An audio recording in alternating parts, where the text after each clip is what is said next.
She'd always tell me that she's scared of being alone.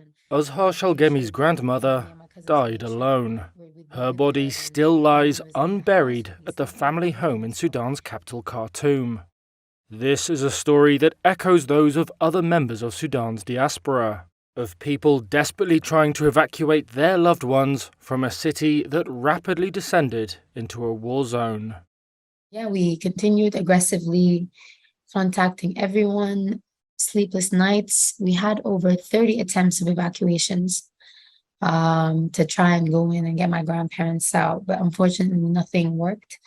Sholgami is a student in New York. Her grandparents, Alaweya Reshwan and Abdullah Sholgami, were living near the military's headquarters in Khartoum. It's a business district and, with no neighbours nearby, her grandparents were stranded. The power had been cut, so they could not charge their phones.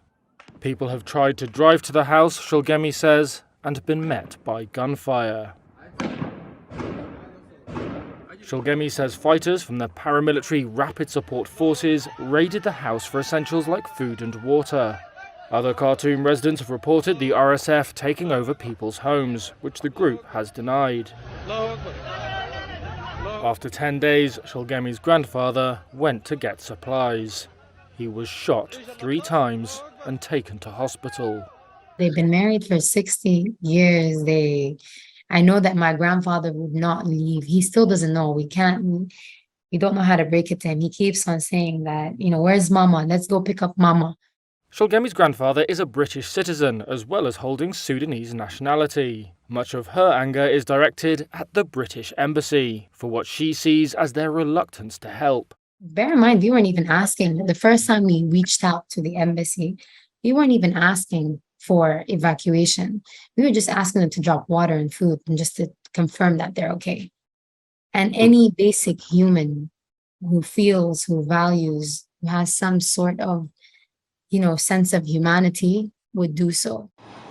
A British government spokesperson said the UK had carried out the longest and largest evacuation of any Western country from Sudan, and that its evacuation was open to British nationals and eligible family members.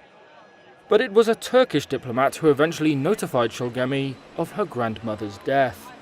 She does not know when her grandmother passed, but was told that the body was decaying. It breaks my heart that she died of starvation, that she died in the heat with no electricity in the midst of the most heated region in Khartoum, where there's bombings almost 24 hours, there's ammunition 24 hours, and also that she died alone. Sholgami says her mission now is to get her grandparents justice for the oppression she says they experienced and the discrimination during the evacuation process. But meanwhile, the family is still attempting to get her grandfather out of the city and is trying to ensure her grandmother is laid to rest. Family members still can't reach the house. She says they are begging anyone to at least bury her grandmother in her own backyard.